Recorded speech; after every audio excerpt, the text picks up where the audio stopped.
Hana's executive also said that foreign investors need answers from the Thai government on how to quickly and efficiently deal with the flood problems next year before deciding to move their production base to other countries. I see. And this time we heard that several estate operators are going to build new walls, permanent wall, maybe 1 meter, 2 meter higher than the older ones. You think that's a medium-term solution? Well, I think, yes, and of course high-tech is one of them. Yeah. That announced that they will increase the height of the wall. Yes. It's not only the height of the wall, although that's obviously very important, Yes. but also things like the wastewater system, because the water comes through underneath, not just over the wall. Yes. So the whole aspect of water management needs to be reviewed. I see. But even if we build a very high wall and we can protect for the future, Yes. if a flood like this happens again, you will still have a big disruption in the supply chain because none of your workers can come to work. Transportation, logistics. Everything will stop. Even though the factory may not be flooded, Yes. it will stop. And you know, the problem is that in the basin here, in the Bangkok Delta region here, Yes. it's very flat. The water takes a long time to go to the Gulf of Thailand. It's about the same level with the sea, actually. That's right. That's why the water stayed there for so long. How about your northern factory in the northern province of Lamphun? Is that a better location, in your opinion? Well, that area can also flood. Yes. But the only difference is that if it floods, the water will run down very quickly. So if the rain falls very heavily in the wrong area for us, Yes. we could be exposed, and we are already looking to see how we can protect ourselves. But I think the situation will be different from the Ayutthaya area, where the water will stay there a long, long time. In Lamphun, we could have a flash flood that the water will drain out in less than a week. I But see. nevertheless, it's still a flood. I see. What about other locations in Thailand or in other countries for Hana Group under your consideration? Well, as I mentioned, it really depends on where our customers feel comfortable. We already have a factory in China. In fact, Yes. we're going to expand there next because our customers are nervous about here, and they're waiting to see what will happen in terms of infrastructure improvements. So China is an area, but there are other parts of Thailand which are also on the eastern side. Eastern Seaboard? Eastern Seaboard. The problem with the Eastern Seaboard is that there's not enough labor. Yes. The labor cost is very high, and many companies are fighting for this limited resources. So for us, there's not a lot of choice. In the northeast, like Kolat, Nakhon Ratchasima. It's possible, but again, I would like to see the Board of Investment look at the various privileges to encourage investors to go to other areas. You know, it's very important that they understand that people don't want to work in the middle of nowhere. I see. They want to have a life after they work. So you must create the business park that is also relatively close to civilization, you know, to the nice area. Otherwise, it's very difficult to get people. And the turnover rate of employees and operators in this country is actually becoming very high. What's the impact on your employees so far in the floods in Ayutthaya?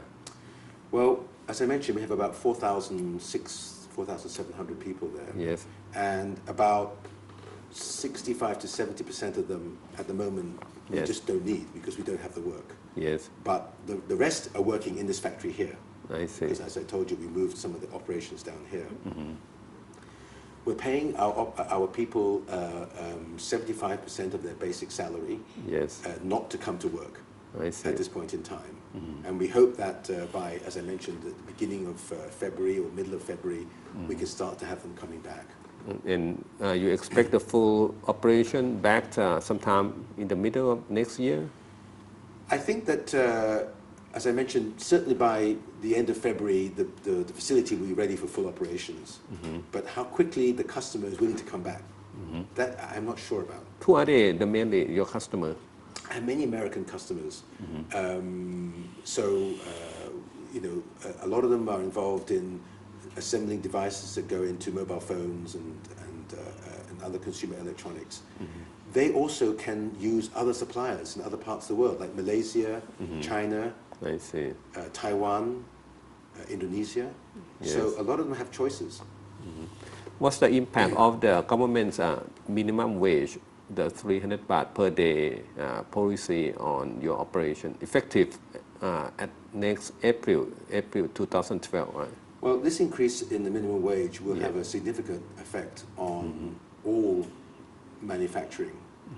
And to be honest, it's really not come at a very good time because our understanding is that it's not so much that they want to increase minimum wage, it's more of a political decision in order to win the election. Yes. The reality is, at the moment, the world economic situation is very weak. Yes. Right? We have problems in Europe. Yeah. America is not growing. Yes. And now, more importantly, China is cooling down. And China is now the second largest economy in the world. Yes. Was the country driving a lot of the growth that we enjoyed here in Thailand and the rest of Southeast Asia. So if our labor cost base is uncompetitive compared to Indonesia, China, Malaysia, Philippines, right, our customers can go somewhere else. I see. So I'm very worried about the impact, but the impact will be significant. And I don't think we'll know yet how the impact will be, but we'll start to feel it towards the end of next year as, I see. So, depending on how we can survive. so at least the timing for a wage hike is not favorable for some time next year, right? Announced by the government. Well, I think there's no problem for a wage hike. It's Yes. the amount of the wage hike in the time frame. Yes. The Chinese government are trying to increase, in fact, they're trying to double the wage Yes. of their daily operators. But over a period of 5 years, what we're trying to do here is nearly double the wage. Very short period of time. 6 months. There is no manufacturing company that can absorb that kind of increase so quickly without taking a substantial cost to their profitability and reduce their incentive to invest.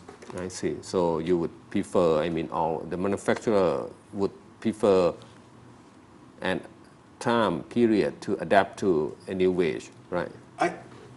I think it's a good thing that we increase the minimum wage. But it Yes. has to be done in a gradual pace so that industry can adapt to it and grow with it. I see. Okay?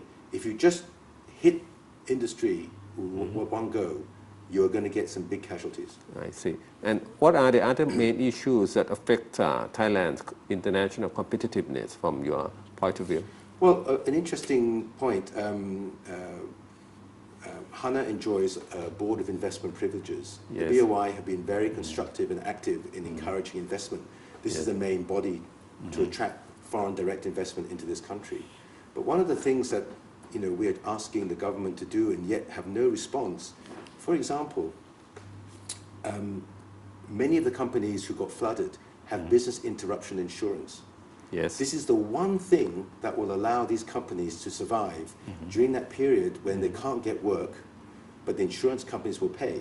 So Yes. for those companies who took out that policy, not just for the machinery in the building, Business but also interruption. the business interruption, Yes. they have the good chance to continue to support, pay their people.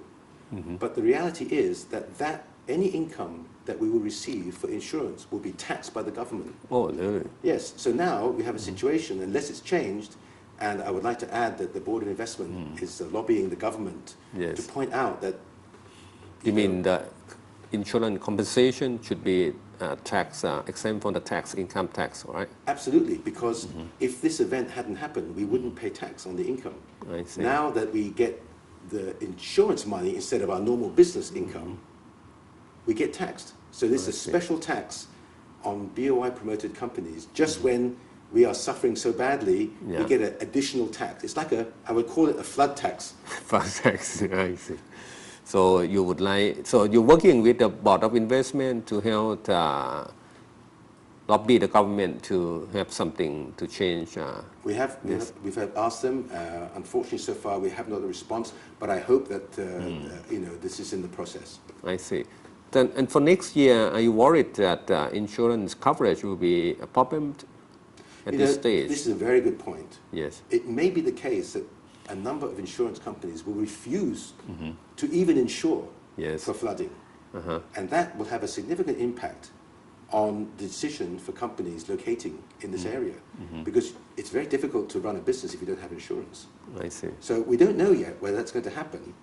But again, unless insurance companies feel comfortable that something has changed in terms of the protection, the infrastructure, that this event shouldn't happen again, they will not have such a big claim, they will refuse.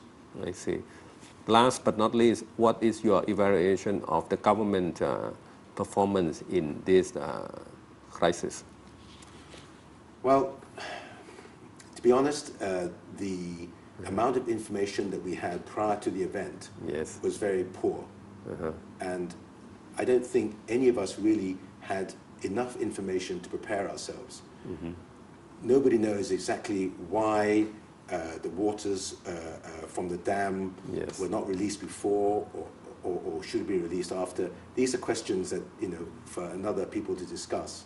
But when it became clear the waters were coming down, we should have had better information about, how badly we could be affected. Because many, including our own industrial estate, were telling us, don't worry, we will not be flooded. But right? actually it's not.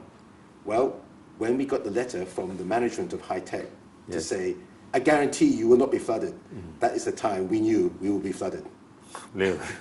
It's like a bank saying, I don't need to raise capital, then that's the time. So, thank you for joining the program. Thank you very much indeed. Thank you. Polo Tours 2015 open up to the ASEAN market every Wednesday and Thursday from 10:30 to 11 p.m. on ASEAN TV. And you can also follow us online via Facebook only on ASEAN TV.